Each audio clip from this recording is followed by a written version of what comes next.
जय हिंद दोस्तों, current affairs के इस वीडियो में आपका स्वागत है। और दोस्तों आज है 1 फरवरी 2021 और 1 फरवरी 2021 से जितने भी करंट अफेयर्स के क्वेश्चन है जो राष्ट्रीय और अंतर्राष्ट्रीय स्तर के हैं उसको आज हम डिस्कस करेंगे।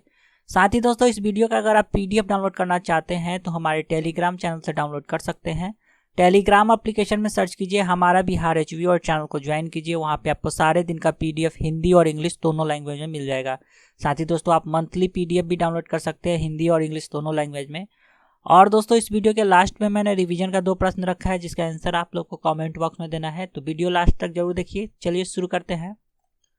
तो दोस्तों आज का पहला प्रश्न है, द इकोनॉमिस्ट इंटेलिजेंस यूनिट की report Asia Pacific personalised health index के अनुसार व्यक्तिगत स्वास्थ्य सूचकांक में भारत को कौन सा स्थान मिला है। तो दोस्तों द इकोनॉमिस्ट इंटेलिजेंस यूनिट की रिपोर्ट आई है। रिपोर्ट का नाम है Asia Pacific personalised health index और इस इंडेक्स में दोस्तों व्यक्तिगत स्वास्थ्य सूचकांक में भारत को मिला है 10वां स्थान। ठीक है, सी ऑप्शन इसका सही हो गया। और भारत को 11 एशिया प्रशांत देशों में 10वां स्थान प्राप्त हुआ है। यह इंडेक्स पूरे क्षेत्र में 11 स्वास्थ्य प्रणाली यहाँ पे प्रणालियों की तत्परता को मापती है। अब दोस्तों रैंकिंग का नाम आया तो चलिए हाल ही में देखते हैं जितने भी रैंकिंग आए हैं। तो हाल ही में टाटा ट्रस्ट द्वारा जारी इंडिया जस्टिस रिपोर्ट के अनुसार न्याय वितरण प्रणाली में महाराष्ट्र को मिला है प्रथम स्थान। हाल ही में ऑस्ट्रेलिया स्थित लोवी संस्थान द्वारा जारी कोरोना वायरस प्रदर्शन सूचकांक में भारत को मिला है 86वां स्थान। न्यूजीलैंड, वियतनाम और ताइवान को क्रमशः शीर्ष 3 स्थान प्राप्त हुआ है इस इंडेक्स में। हाल ही में ट्रांसपेरेंसी इंटरनेशनल के द्वारा जारी करप्शन परसेप्शन इंडेक्स में भी भारत को मिला है 86वां स्थान। और इस इंडेक्स में सोमालिया और दक्षिण सूडान 12 अंक के साथ 179 स्थान पे है, जो सबसे नीचे है। ठीक है, और इस इंडेक्स में न्यूजीलैंड और डेनमार्क को प्रथम और दूसरा स्थान प्राप्त हुआ है। हाल ही में आई global fire power defence review में भारत को 4था स्थान मिला है। इस रैंकिंग में पहले स्थान पे अमेरिका और दूसरे स्थान पे रूस तथा तीसरे स्थान पे चीन है। हाल ही में नीति आयोग के द्वारा जारी किया गया इंडिया इनोवेशन इंडेक्स 2020 में कर्नाटक को प्रथम स्थान मिला है, दूसरा स्थान पे महाराष्ट्र, तीसरा स्थान पे तमिलनाडु। संयुक्त राष्ट्र की अंतर्राष्ट्रीय प्रवासन 2020 हाईलाइट्स रिपोर्ट के अनुसार 2020 में संयुक्त अरब अमीरात में प्रवासी भारतीय दुनिया में सबसे अधिक है। हाल ही में भारत का नेशनल स्टॉक एक्सचेंज दुनिया के सबसे बड़े डेरिवेटिव एक्सचेंज के रूप में उभर कर सामने आया है। अगला प्रश्न है, हाल ही में किस राज्य में बालिकाओं के लिए पंख अभियान शुरू किया गया है। तो पंख अभियान शुरू किया गया है दोस्तों मध्य प्रदेश में। ठीक है, ए ऑप्शन इसका सही हो गया। मध्य प्रदेश के मुख्यमंत्री शिवराज सिंह चौहान ने राष्ट्रीय बालिका दिवस पर बालिकाओं के सशक्तिकरण विकास में सहायता के लिए बेटी बचाओ बेटी पढ़ाओ योजना के तहत पंख अभियान की शुरुआत की है। अब हाल ही में चलिए नए योजना सब के बारे में जान लेते हैं जो नया योजना आया है। तो हाल ही में एक पौधा सुपोषित बेटी के नाम योजना की शुरुआत राजस्थान में की गई है। गर्भवती महिलाओं और बच्चों के पोषण के महत्व के बारे में लोगों को जागरूक करने की राजस्थान के सिरोही में इस योजना को शुरू की गई। इस योजना को केंद्र सरकार की बेटी बचाओ बेटी पढ़ाओ योजना के तहत किया गया है। इसके तहत बालिका के जन्म पर जिला प्रशासन द्वारा ड्रम स्टिक प्लांट वितरित किया जाएगा। हाल ही में केंद्रीय गृह मंत्री अमित शाह के द्वारा केंद्रीय सशस्त्र पुलिस बलों को और उनके परिवार वालों को गुवाहाटी में आयुष्मान CAPF स्वास्थ्य योजना की शुरुआत की गई है। और हाल ही में उत्तर प्रदेश राज्य सरकार के द्वारा महत्वाकांक्षी और राज्यव्यापी मुफ्त कोचिंग सुविधा, ठीक है, अभ्युदया का शुभारंभ किया गया है। और अभ्युदया योजना जो है इसके अंतर्गत JEE, नीट, NDA, CDS और UPSC जैसी विभिन्न प्रतियोगी परीक्षाओं की तैयारी छात्रों को मुफ्त में कराई जाएगी। नेक्स्ट है, हाल ही में अमेरिकी राष्ट्रपति जो बाइडेन ने ईरान के लिए अपने विशेष राजदूत के रूप में किसे नियुक्त किया है। तो अमेरिकी राष्ट्रपति जो बाइडेन ने ईरान के लिए अपने विशेष राजदूत के रूप में नियुक्त किया है रॉब मैले को। ठीक है, बी ऑप्शन सही हो गया, रॉब मैले। रॉब मैले को ईरान के साथ 2015 में परमाणु समझौते के वास्तुकार के रूप में भी जाना जाता है। साथ ही वह इंटरनेशनल क्राइसिस ग्रुप के प्रमुख रूप में सेवारत थे। नेक्स्ट है, हाल ही में एशियाई क्रिकेट परिषद के अध्यक्ष के रूप में किसे नियुक्त किया गया है। तो जय शाह को। ठीक है, जय शाह को एशियाई क्रिकेट परिषद के अध्यक्ष के रूप में चुना गया है, डी ऑप्शन सही हो गया। भारतीय क्रिकेट कंट्रोल बोर्ड के सचिव जय शाह को एशियाई क्रिकेट परिषद के अध्यक्ष के रूप में नियुक्त किया गया है। इस पद को हासिल करने वाले हुए 7वें भारतीय हैं। बांग्लादेश क्रिकेट बोर्ड के प्रमुख नजमुल हुसैन के बाद वह इस पद की जिम्मेदारी संभालने वाले सबसे कम आयु के व्यक्ति हैं। और एशियाई क्रिकेट परिषद एशिया का क्षेत्रीय प्रशासनिक निकाय है जिसमें 24 सदस्य हैं। अगला प्रश्न है, हाल ही में सोफी जियोन का निधन हो गया है, वो किस क्षेत्र से जुड़े व्यक्ति थे? तो दोस्तों एक प्रसिद्ध संगीतकार थे, ठीक है, सी ऑप्शन सही हो गया।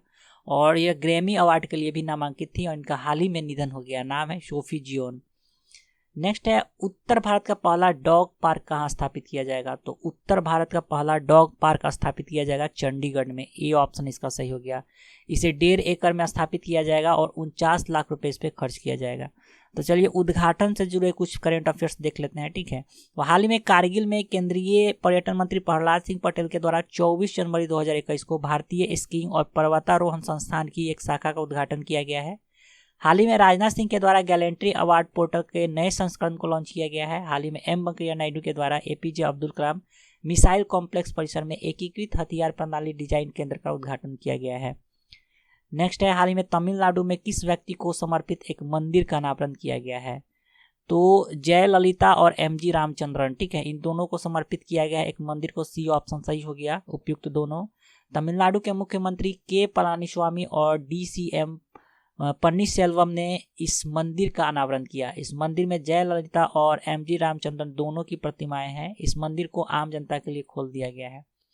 तमिलनाडु से जुड़े करंट अफेयर्स देख लेते हैं। तो हाल ही में चेन्नई में भारत और अफ्रीकी क्षेत्र के दोनों देशों के बीच व्यापारिक संबंध बनाने के लिए भारत अफ्रीका व्यापार परिषद का उद्घाटन किया गया है। भारत अफ्रीका व्यापार परिषद अफ्रीकी देशों में व्यापार करने के इच्छुक भारतीय व्यापारियों की सुविधा के लिए भारत के प्रमुख मेट्रो शहर में 13 व्यापार कार्यालय खोलेगा। नेक्स्ट है, हाल ही में देश की किस सहकारी उपक्रम को सबसे अधिक करदाता पुरस्कार से सम्मानित किया गया है? तो Indian farmers fertiliser cooperative limited, ठीक है, डी ऑप्शन इसका सही हो गया, जिसको शॉर्ट में हम लोग इफ्को कहते हैं, IFFCO। फुल फॉर्म हो गया Indian farmers fertiliser cooperative limited, और इसको सबसे अधिक करदाता पुरस्कार के लिए सम्मानित किया गया है। और दोस्तों हाल ही में इफ्को को सर्वोच्च करदाता का पुरस्कार मिला है, जो गुजरात के दीनदयाल पोर्ट ट्रस्ट कांडला में सीमा शुल्क विभाग द्वारा किया गया है। और यह पुरस्कार 27 जनवरी 2021 को गुजरात के गांधी धाम में मनाए गए अंतर्राष्ट्रीय सीमा शुल्क दिवस के अवसर पर दिया गया है। अगला प्रश्न है, हाल ही में SBI कार्ड के MD और CEO के रूप में किसे नियुक्त किया गया है? तो दोस्तों राम मोहन राव को। ए ऑप्शन सही हो गया। इनकी नियुक्ति 30 जनवरी 2021 से 2 वर्षों के लिए किया गया है। इससे पहले इस पद पे अश्वनी कुमार थे। नियुक्ति से संबंधित कुछ करेंट देख लेते हैं। तो हाल ही में धनलक्ष्मी बैंक के MD और CEO नियुक्त किए गए हैं JK सिवन। हाल ही में एस्टोनिया की पहली महिला प्रधानमंत्री काजा क्लास बनी है। हाल ही में श्री सोमनाथ ट्रस्ट के अगले अध्यक्ष के रूप में नरेंद्र मोदी को चयनित किया गया है। और पूर्व प्रधानमंत्री मोरारजी देसाई के बाद नरेंद्र मोदी दूसरे प्रधानमंत्री है जिन्हें मंदिर ट्रस्ट का अध्यक्ष चुना गया है। हाल ही में इंडियन ब्रॉडकास्टिंग फाउंडेशन द्वारा ब्रॉडकास्टिंग कंटेंट कंप्लेंट काउंसिल के अध्यक्ष गीता मित्तल बने हैं। उसके बाद दोस्तों सीन देसाई शिकागो बियर के लिए नए रक्षात्मक समन्वय के रूप में पद धारण करने वाले प्रथम दक्षिण एशियाई बने हैं। अगला प्रश्न है, हाल ही में किस देश को अपने बासमती चावल के लिए GI टैग दिया गया है? तो पाकिस्तान को दिया गया है GI टैग बासमती चावल के लिए। पाकिस्तान ने दुनिया के विभिन्न हिस्सों में सालाना 5 लाख से 7 लाख टन चावल निर्यात करता है, जिसमें 2 से 2.5 लाख टन यूरोपीय संघ के देशों को भेजा जाता है। अब दोस्तों पाकिस्तान का नाम आया है, तो चलिए इसके बारे में जानते हैं। तो दोस्तों ये आ गया वर्ल्ड मैप, और यहाँ पे देख सकते हैं ये है पाकिस्तान, ठीक है। पाकिस्तान की सीमा देखिए किस किस देश से सट रहा है, तो भारत से तो सट ही रहा है। इसके अलावा दोस्तों ईरान हो गया, उसके बाद देखिए तुर्कमेनिस्तान है, उसके बाद यहाँ चीन से सट रहा है, उसके बाद ये ग्रीन कलर का तजाकिस्तान हो गया, ठीक है। और दोस्तों देख सकते हैं ये है पाकिस्तान का फ्लैग, राजधानी इसका इस्लामाबाद हो गया, मुद्रा पाकिस्तानी रुपया है, प्रधानमंत्री इमरान खान है, राष्ट्रपति है आरिफ अलवी। 14 अगस्त 1947 को यह स्वतंत्र हुआ है। बांग्लादेश को पूर्वी पाकिस्तान कहा जाता था। दिसंबर 1971 में भारत के साथ लड़ाई के फलस्वरूप पूर्वी पाकिस्तान बांग्लादेश बना। पाकिस्तान को नहरों का देश कहा जाता है। पाकिस्तान के अबोटाबाद में 2 मई 2011 को लादेन मारा गया था। तक्षशिला विश्वविद्यालय पाकिस्तान में है, जिसे राजा तक्ष ने बनवाया था। मुल्तान शहर जो है पाकिस्तान का, यह चीनी मिट्टी के बर्तन के लिए प्रसिद्ध है। गुरु नानक देव का जन्म पाकिस्तान के तलवंडी में 14 अप्रैल 1469 ईस्वी में हुआ था। अगला प्रश्न है, हाल ही में पहली बार किसके द्वारा Shri Shakti institute of engineering and technology के 12 छात्रों के समूह द्वारा विकसित एक निजी उपग्रह का उद्घाटन किया गया है? तो यह उद्घाटन किया गया है के शिवन के द्वारा। बी ऑप्शन सही हो गया। इसरो के प्रमुख के शिवन ने 2.5 करोड़ की लागत से Shri Shakti institute of engineering and technology के 12 छात्रों के समूह द्वारा विकसित एक निजी उपग्रह का उद्घाटन किया। PSLV C-15 द्वारा श्रीहरिकोटा में रेंज में 28 फरवरी 2021 को शैक्षणिक उपग्रह का प्रक्षेपण किया जाएगा। पहली बार किसी निजी संस्थान के द्वारा एक उपग्रह विकसित किया गया है। उपग्रह से रिलेटेड करंट अफेयर्स की बात किया जाए तो हाल ही में अमेरिकी स्पेस कंपनी स्पेस एक्स के द्वारा 24 जनवरी 2021 को एक ही रॉकेट में 143 उपग्रहों को लॉन्च करके एक नया विश्व रिकॉर्ड बनाया गया है। इस लॉन्च व्हीकल का नाम फाल्कन 9 था। ठीक है, तो दोस्तों ये था आज का करंट अफेयर्स। चलते हैं रिवीजन की तरफ। तो रिवीजन का पहला प्रश्न, हाल ही में ऑस्ट्रेलिया स्थित लोबी संस्थान द्वारा जारी कोरोना वायरस प्रदर्शन सूचकांक में भारत को कौन सा स्थान मिला है? तो 86वां स्थान। डी ऑप्शन सही हो गया। नेक्स्ट, हाल ही में ट्रांसपेरेंसी इंटरनेशनल द्वारा जारी करप्शन परसेप्शन इंडेक्स में भारत को कौन सा स्थान मिला है? तो इसमें भी 86वां स्थान मिला है। तो कल के प्रश्न का सही उत्तर हो गया डी और सी। आज का रिवीजन का प्रश्न है, हाल ही में किस कंपनी के द्वारा कृषि सखा एप्लीकेशन लॉन्च किया गया है? आज का दूसरा प्रश्न है, हाल ही में किस राज्य के ने मिशन भागीरथ ब्रांड नाम के तहत अपना स्वयं का एक पैकेज्ड पेयजल लॉन्च किया है? तो इस दोनों प्रश्न का उत्तर आप लोग को कमेंट बॉक्स में देना है। तो चलिए दोस्तों, आज के लिए इतना ही। आशा करता हूँ आपको ये वीडियो अच्छा लगा होगा। अगर ये वीडियो थोड़ा सा भी अच्छा या हेल्पफुल लग रहा है तो प्लीज़ इस चैनल को सब्सक्राइब कीजिए, वीडियो को लाइक कीजिए तथा अपने दोस्तों में जरूर शेयर करें। तो चलिए दोस्तों, आज के लिए इतना ही। वीडियो देखने के लिए बहुत बहुत धन्यवाद।